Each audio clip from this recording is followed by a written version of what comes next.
She was marked unwanted until a Comanche scout stepped forward and chose honor. White sun, dust like sifted chalk. The bell clanged and the auction plank shook summer noon at Sage Gulch, Colorado Territory, 1876, a square of raw boards and hotter air, buckets by the well already dry at the lip. A plank platform stood bolt stiff by the corral. On it, Corinne Vale, 24, widowed, dress of faded blue calico, canvas belt, hair braided tight against heat. A wooden tag burned with the word unwanted, tied at her wrist by rough twine so the letters faced out. Wrists free, chin up, mouth set. Miners, freighters, storekeepers packed the hardpan and tried to act like this was law and not hunger. The auction drumstick wrapped the rail. Numbers spilled. Talk turned mean. The tag drew stares the way a cut draws flies. Alton Pike, mine foreman in a coat too clean for noon, watched from shade with a rolled paper he liked to snap as if that made him a judge. Sound shifted first. Hooves from the south track. A pinto gelding slid into the light with a rider in a wool trade shirt, hair bound with leather, beaded bandolier across the chest, concho belt at the waist, deerskin leggings dusted white, no war paint, no show. Keita Redbird, a Comanche scout hired by trail outfits when they needed eyes and silence, swung down and tied the reins with a knot that speaks of long miles. The square hushed enough to hear Tack Creek events struck at once. A barrel sled loaded with kegs drifted where the slope drops to the plank. A mule shied at the bell clang, skids grabbed, the whole rig slid toward the platform, iron edges screaming. The crowd jolted back. The auctioneer froze with arm in the air. Corinne's boots found board. Nowhere to go. Keita moved, not rush. Geometry, a step to the mule's shoulder, palm to the blind side, lariat flick to the rear tie, one pull sideways, one sharp click in the cheek for focus, body low, feet planted. The rig slewed, skids slammed into the watering trough instead of the platform, kegs held, water leapt high, and the mule settled trembling. No blood, no crash. Daylight stayed clean, breath returned to 100 chests. The silence afterward felt like a verdict. Pike snapped his paper and laughed thin. The drumstick wrapped metal again. Lot 1, woman called Corinne Vale, debts attached, labor to satisfy, $5 to start. The tag burned the word that turned men away. Heads dropped. A few sneered at the letters as if letters could weigh a soul. Keita walked to the plank and let voice carry without shouting. Words, even. The square heard each one. An exchange. The pinto, bridle and blanket, and 3 months of scout work for the freight road. In return, Corinne leaves the block and the word on her wrist leaves with her. The auctioneer flicked eyes at Pike. Pike wanted coin, not help. Pike said policy. Policy said papers. Papers said wait. The square wanted spectacle and had just been given a better one. The water still dripped from the mule's ears. The boy who owned that mule stared at Keita with a kind of new math in his face. No one raised a bid. Numbers dried up. The drumstick hovered. Keita untied the twine with 2 fingers, did not yank, turned the tag so the burn mark faced inward, away from eyes. The gesture read like a door closing softly. The auctioneer's mouth worked. The bell rope ticked against its pole. The heat held. Pike stepped out of shade. Boots polished too much for a pit yard. The rolled paper wrapped his palm. Not law, just noise. He said the woman owed the mine. He said the mine kept the town alive. He said the town would not hand a debtor to a scout who lived outside the line. Keita met that talk with a stare built on open country. Honor, spoken once. Work rendered for work owed. The square listened harder. A woman at the well stopped winding and watched. A freighter wiped his mouth and said nothing because the last time he said something, the mine docked his load for it. The mule sled had cut 2 deep grooves across the square. Corinne looked at those grooves, looked at the tag turned inward, looked at Keita Redbird, and saw steadiness where the town had offered only heat. The auctioneer raised the drumstick again and called for any bid. None rose. Silence in a square can be a vote decision slid across the planks with the dust. The auctioneer lowered the stick, and told the clerk to record the exchange. No fine words, just a nod that carried weight. Pike bit the paper in two and spat it out because men who lose small fights like to make a new mess fast. Keita reached to help Corinne down from the plank. Not a grab. A forearm. Steady. Boots met earth. The tag hung against her skin with the burn mark hiding against the pulse. She did not thank with breath. She thanked by standing tall and moving with him away from the platform like the square had always been a road and never a ring. High stakes kept coming. Cal Deem, a mine mule boss who liked to swing a pick more than earn a wage, stepped into their path with 2 hands full of nothing and a face that begged for a scene. He said the town did not trade with redbird kinds. His palm sliced at the tag as if to flip it back out into the light, brief brawl, clean and short. Keita slid inside the reach and took Cal's wrist down to the dust with a twist that made joints sing. No punches to the face, no blood. A boot heel pinned the hand until the man quit buzzing. Corinne stayed a half step back, shoulders squared, eyes still on the road out. The square loved a brawl until it ended this quick. Laughter died. Warning had been given without a shot. Keita whistled once. A bay mare ghosted from the livery, reins dragging, trust bred into bone. Corinne set foot in stirrup, settled side saddle by habit, and tucked high enough to ride without snag, sturdy leather boots planted. Keita mounted the pinto bear of pride and full of purpose. The pair angled for Red Willow Crossing, a ford east of town where cottonwoods hang like green flags above the water. Dust boiled, heads turned. Nobody blocked the way the foreman did not chase. Men like Pike do not sweat at noon. They send others to do it. 2 riders peeled off from the shade of the assay office a minute later, rifles slung, muzzles low, the kind of hired grit that rides for extra scrip. Their shadows slid out by the mill road to cut off the ford. A 3rd figure fell in behind them with a sack across the pommel that clinked like iron nails. The square pretended not to see. Pretending is a trade in mining towns. The trail out ran white and straight past barrel cactus and tumbled rock. Heat shimmered. Corinne lifted the twine from her wrist and tied the tag to the pinto's horn with the letters still turned inward, a small oath in wood. Keita set pace just fast enough to make dust draw a line in the air. Voices died behind 1st mile offered no shade. 2nd mile offered set-piece hazard. A wagon on the grade tilted wrong where ruts cut deep, wheel wobbling, load stacked high with cut lumber. The driver worked lines and prayer at once. The wheel jumped a rut, and the wagon slid toward the drop.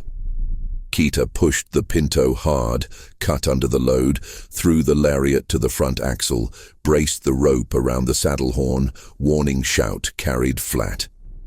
Corinne swung down without being told and chocked the rear wheel with a fallen block. Lumber groaned, held. The driver swore thanks at the sky.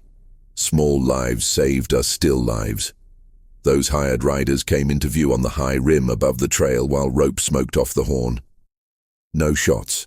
2 warning taps on saddlewood with rifle stocks, the kind of sound that says we see you and the road is ours. Keita saw them and said more with pace than with words. The ford lay ahead. The cottonwoods tossed light like coins. Red Willow Crossing ran thin this month, stones black and round, water bright on edges. The bank on the far side rose to a public path where townsfolk drove teams and news. Public means witnesses. Witnesses make men consider their angles. Keita chose public over fast and motioned Corinne to ride the shallows with him side by side. Ankles wet, skirts clear. Tag turned inward, catching sun without speaking. The 2 riders tried to push close in the middle of the water. Keita angled the pinto sideways to block and put 1 palm out. Empty. Only open hands. Corinne matched the angle and let the pinto's bulk be part of the wall. The trick in a ford is balance. The trick in a square is crowd. 3 women washing grain by the far bend looked up. A teamster on the bank set brake and watched. Eyes await, the riders eased back a foot, pretended they had meant to do just that. A safe warning needed delivering. Keita drew the Colt with care and popped 1 shot into the gravel at the water's edge. Muzzle down, splash and crack. No aim at bodies. Clean sound carried up through the cottonwoods and down Main.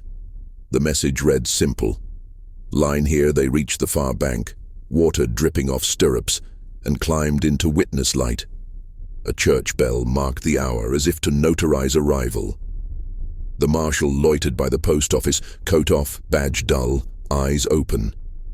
He measured the pair, measured the riders across the ford, measured the square behind, and decided today that public order was to be kept by doing nothing loud. He did not smile. He did not move. His not moving did work. Keita and Corinne turned off the main run into the cottonwood lane that leads to the mission clinic where water jars sit under a shade ramada and air moves. Not to seek papers, not to beg. To let eyes on porches see that the tag no longer ruled the day. The riders followed to the corner and then held because corners with mothers and children in them are bad places to make a scene. If you want a job tomorrow, tension needed a new ground. Keita pointed toward the mesa cut, a saddle in the red rock that leads behind town to Shivering Canyon, then out toward Blue Quail Flats where people forget their tongues and remember their hands.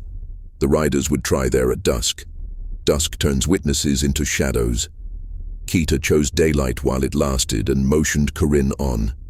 Turning point set water skins filled at the clinic jar. A nurse nodded at Corinne's belt knot with the kind of quick respect women trade when men aren't looking. No speech. Salve on a scuff at the wrist where the twine had rubbed.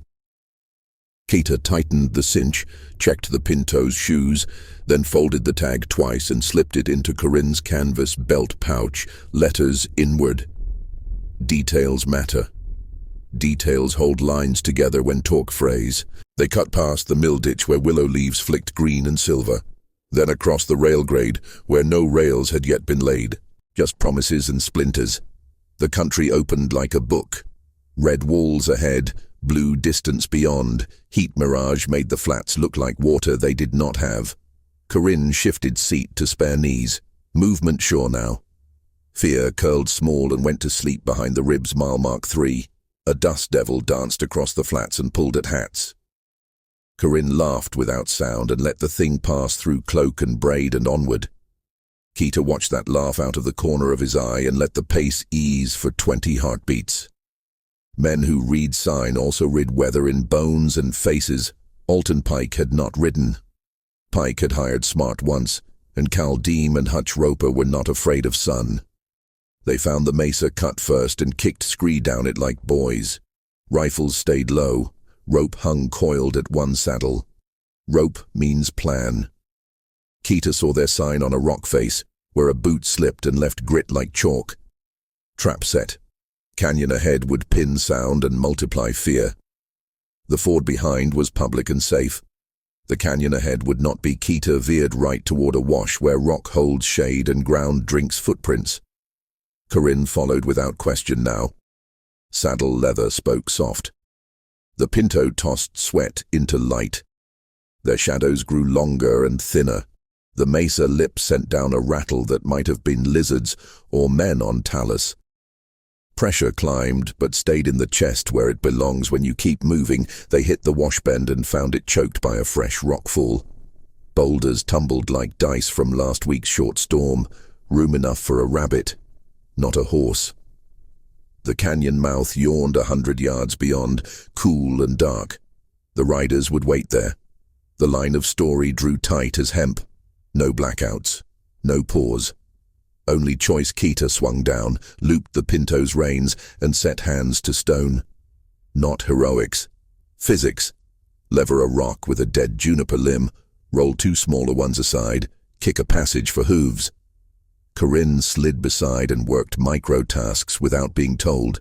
Cleared shard piles, wedged a boot heel to stop a spin, fetched the limb again when it walked away. Breath short, eyes clear. Skirt hem tied at the knee with twine so cloth would not steal a foot. The first rifle tap echoed from the canyon like a cut nail dropped on plank. Not a shot. A sound test. Distance judged. A warning of arrival. Keita did not look up. The path was 1 rock from clear. Sweat stung dust into paste on wrists. A raven called once and went somewhere else with its news, gap open, just wide enough for the pinto's chest and Corinne's knee. Cater squeezed the gelding through and pulled. Hooves found floor. Corinne followed, breath steady as a saw, the last rock ground under boot and slid aside. Turning point held the canyon mouth, took them in, red walls rising clean, sky a thin strip, air cool as a hand on fever. Sound came strange here. A whisper traveled like a rumor. Cal and Hutch waited somewhere around the second bend where the rope would do its work or not. Keita slowed. Corinne touched the pouch at her belt, where the tag now rode out of sight. A vow-folded small light stayed bright above, public daytime still theirs for a little while. The story leaned forward on its toes. Danger ahead, mercy behind, and honor walking between like a man with two names and one purpose. They moved into the bend and the rope line lifted off the sand, its end tucked under a rock like a sleeping snake. Part 1 ends here with the horses poised mid-step, the rope about to sing, the canyon about to answer, and the two riders framing the narrow that will decide who writes the next hour in this place. The canyon held its breath. A low hum lifted off the sand. The rope line snapped tight across the bend and tried to take legs from under horse and rider. The pinto bunched. Keita Redbird dropped weight to the horn, cut left, and let the lariat bite the snare. Corinne Vale leaned without panic, fingers to the mare's mane, knees soft. The first pull failed. The second pull sang. Rock dust sprinkled from the wall. Khaldim yanked from behind a boulder, thinking the rope had them clean. Not today. Keita gave slack, let the snare overrun, then flipped the lariat under and across with a wrist turn. Two lines crossed, friction kissed, the trap burned itself dull. Cal cursed and lunged. Hutch Roper slid in from the far side with a sack and iron rings for a drag no gunplay. One warning only. Keita touched the Colt out of the holster, muzzle down, and popped gravel at Cal's toes. The ricochet ticked the canyon like a bell. Both men checked their own feet without meaning to. That one heartbeat opened a lane. Corinne drove heels once, clean. The mare hopped the fallen line. Keita's pinto followed through, chest brushing rope with a thrum that raised hair and then was gone. The bend after the trap narrowed to shoulder width. A chalk rock sat loose at eye height, wedged in by freeze and thaw. Keita put palm to it and felt tremor under skin. The canyon would give if asked right. No avalanche, no burial, just a brief rock pour to change a mind. 2 taps with the dead juniper limb. The stone shifted, hissed, and a skirt of pebbles rushed the floor between the men and the exit, knee-deep, noisy as a circus, safe, blinding, loud. Cal spat grit and swore he would see them in the yard by sundown. Fine. Daylight is honest. They rode the cool gut of Shivering Canyon until the red walls opened to blue quail flats, a wide apron of pale ground that funnels back to Sage Gulch. No shadows here. Sun lit every choice. The trail cut past an old fair corral where rails leaned. A banner rope without letters hung between posts, and the gate latch begged for a reason to fail. Reason arrived with 3 mules hauling a buckboard too fast and a driver too green. The gate latch bounced once, popped, and the corral opened. A dozen range horses crowded near the rails, spooked, shoved, and flowed out like a brown river onto the flats. Heads up, eyes white. Not a charge, a panic. The buckboard hit a rut, keg ropes slipped, and the load began to walk. Keita read it in one breath. Corinne had read it too. No need for talk. They split without breaking pace. Set-piece hazard owned the hour. Now Keita swung wide and roped the lead bay by the neck just loose enough to steer, not choke. A sideways draw took speed away. The bay's panic drained, then the second and third horses followed the calmer head. Meanwhile, Corinne cut to the buckboard's high side, boot on the hub, shoved the top keg back into line, and kicked a chock wedge under a wheel. Wood screamed, then held. The last 2 horses tried to follow the freed ones until the bay's slower walk told the herd a better story. Stampede became dust and breath. The field settled. The driver stood shaking with both hands to his cap. Eyes on the ridge had watched the save. Those eyes multiplied into people as the flats funneled back into town. By the time the pair reached the courthouse yard, the whole front walk of Sage Gulch had formed a wide ring. No black fades, no lost continuity. The square from noon returned. Only brighter Alton Pike waited under the awning with that rolled paper now a tight club. Jaw set, coat too clean. Cal and Hutch loped in late, dust to their ears and canyon pebbles in their boots. Embarrassment sticks harder than mud. The foreman raised his voice and made law out of spit. Said the exchange was a stunt. Said the town would reclaim its property. Said a Comanche had no right to bargain with company debt. The yard did not clap. Not this time. The mule boy from earlier stood near the courthouse rail, hat hugged to chest, eyes on the pinto that had once been beyond a poor kid's reach. A mother at the pump held a tin cup and didn't drink. The marshal leaned a shoulder to a post and let the silence stretch until sound begged for a safer roof.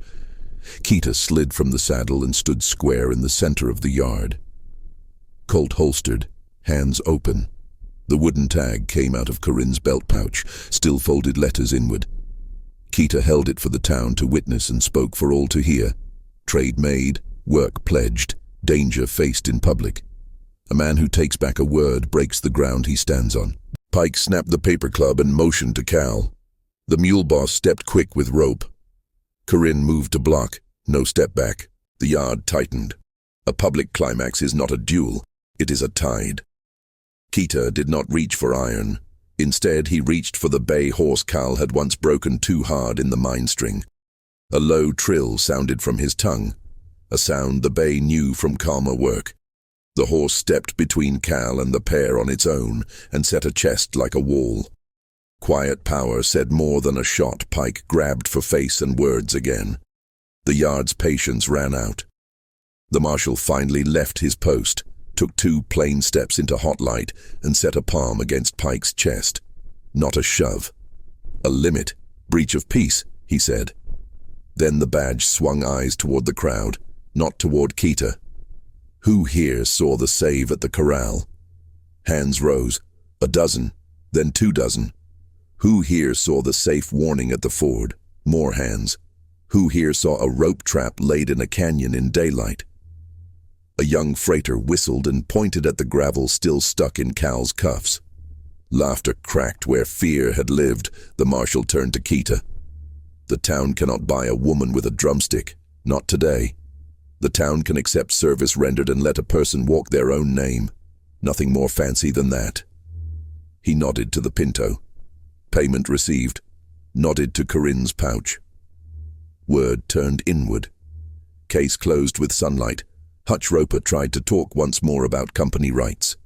The marshal did not draw. He simply pointed at the bell rope and told the boy there to pull. The bell rang long and bright, and the ring handed the yard back to neighbors. Some truths need a sound to sit in. Pike's power worked best in closed rooms. The yard is not a room. Pressure broke like thin ice in noon heat. Relief did not make the square foolish. People went back to water and wagons and work, but glanced over shoulders with small smiles they could pretend were not smiles if asked. Cal and Hutch sulked toward the assay porch where men with short tempers gather. Pike fixed his coat and promised a reckoning that daylight couldn't hear. Promises like that blow away. Keita took the tag and weighed it once in the palm. Corinne looked at it with a gaze that did not flinch. The letters never showed, never needed to. The folded piece went into the courthouse stove, door open so anyone could see the wood blacken and turn to curl ash. No speeches. The thing lost its teeth without ceremony. A breeze came up from the creek and walked the dust off the yard. The mule boy led the pinto a few steps and stroked the neck like it was a living oath. Keita rested a hand on the child's shoulder and said the horse would need a good pair of hands through winter. The boy nodded so hard the hat nearly left. That little trade finished the earlier math. Resolution came quiet. Corinne wiped canyon grit from knuckles with a corner of skirt and let breath go all the way out for the first time since the bell. Keita stood close enough for shade to overlap shade. Words were not hunted or needed. Two people looked down the same street and saw a long road with work in it. Not fear, final frame asked for light and got it. Late sun burned gold along the roofline. A long hug wrapped the square where the tag had once hung open. Canvas belt creaked. Beaded bandolier pressed cloth. Calm hearts beat a new count, steady as hooves on a good trail. The yard kept its distance and pretended to be busy, which is the most respectful thing a town can do. Daylight tests men who speak in shade. A crowd can be cruel, and then it can be a mirror that forces truth on loud mouths. Honor is not a speech or a badge. Honor is a series of quiet decisions made where everyone can see them. A single word burned into wood can feel heavier than iron until hands refuse to hold it. Love does not arrive with thunder.